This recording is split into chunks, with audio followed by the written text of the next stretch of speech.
Hi, and welcome to the Wired Edge workshop. Today, I'm going to put to use the battery interconnect cables, this guy right here, that I demonstrated how to assemble in the part 1 video. Behind me are 6 12-volt lithium iron phosphate batteries, and with the cable, we'll turn those into 3 24-volt modules for use in a battery backup system. Before I install the interconnect cable, let's take a look at the battery specs. All right, so we're zoomed in here on the battery, one individual battery in particular.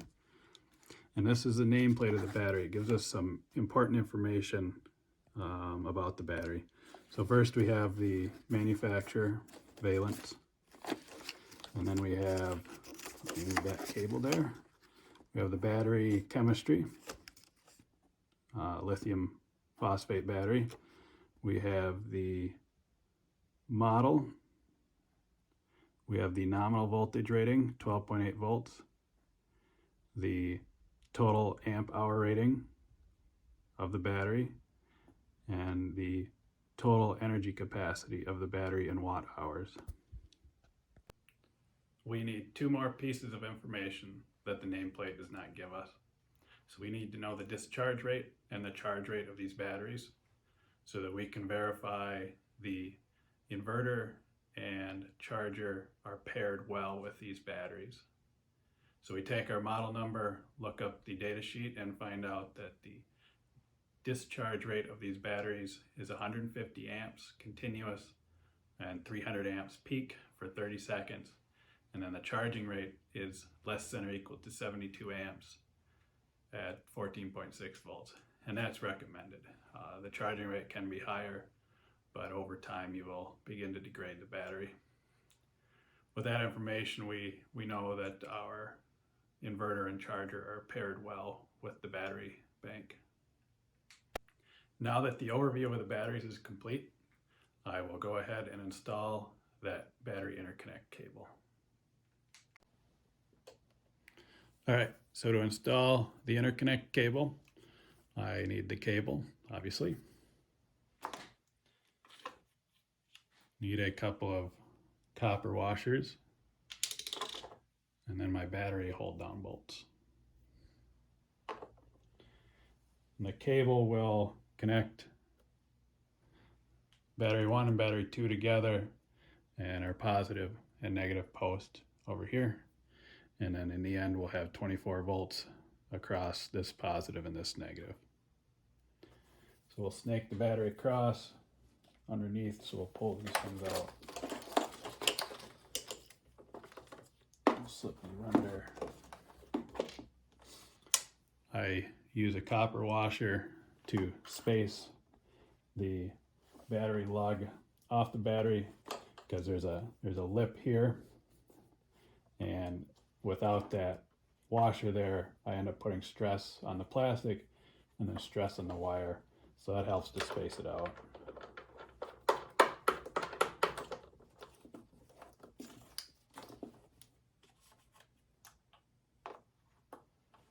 Do the same thing on the other side. Take a ratchet, snug them up.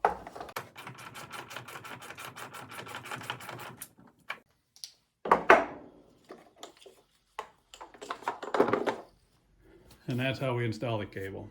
So in the end, we'll torque these.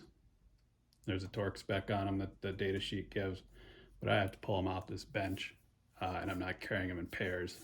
So I'll end up taking them back apart, putting them into the installation, and then we'll put the cables back on. When complete, this battery bank will be considered a 2S-3P configuration. What that means is that I have 2 battery cells in series, and then we take the series configuration of the batteries and we parallel them. So we take all the pluses and we connect them together, and all the minuses, and connect them together, and then the load is also connected across the plus and the minus of the parallel portion. So these batteries started out individually at 12.8 volts, 138 amp hour rating. Now that they're in a series configuration, we have 25.6 volts with 138 amp hour rating. And that gives us a total energy capacity of 3,532 watt hours per individual module. We have 3 modules that we're going to parallel together. So the total capacity of the battery bank that we're going to install will end up being 10.5 kilowatt hours.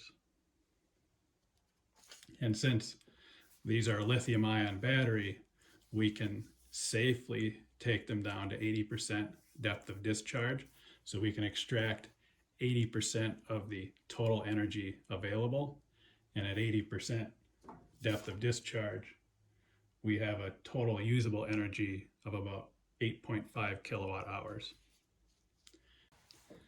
One more thing that I'll do with these batteries before I pull them off the bench and take them to their permanent location is to check the voltages across each individual battery and confirm that they are approximately the same voltage reading. And if they are not, I will set them up, and I have a battery balancer, and I'll charge them in 24 volt configuration. And that way the batteries can all be balanced before they're all connected in a parallel configuration with each other. The closer they are balanced together, the longer they're going to live over being discharged and recharged. So I'll do a quick check of one of these sets and show what the voltage is. That's 13.173. And its pair is 13.183. And I can be closer than that if I balance them. So I'll put the battery charger on them with the battery balancer, and it will bring them both into basically so they're equal, and then all 3 modules will be the same voltage before we parallel them together. There are a few more items to consider as we finish up this battery bank, and that's the circuit protection, so fuses between the battery and the inverter, a disconnect switch between the battery and the inverter, and then the cabling to parallel these together as well as make the connection to the inverter. But I'll discuss those in a later video, more than likely when I actually install the batteries and put them with the inverters. So I think for today that's a good enough overview of the battery bank design. If you have watched this far, it means you are interested in what I have to say. I would appreciate it if you leave a comment, subscribe to my channel, or share with others you feel might be interested. Thank you.